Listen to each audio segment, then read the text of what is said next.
He called birds his sisters. He saw all creatures as brothers and sisters.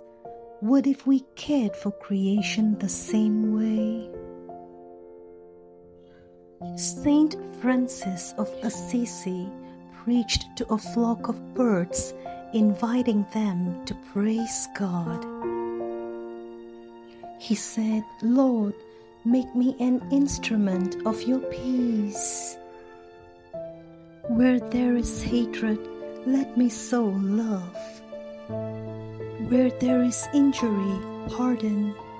Where there is true doubt, faith. Where there is despair, hope.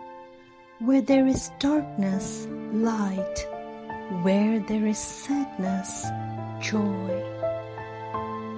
Share this message of peace with your family and friends and follow.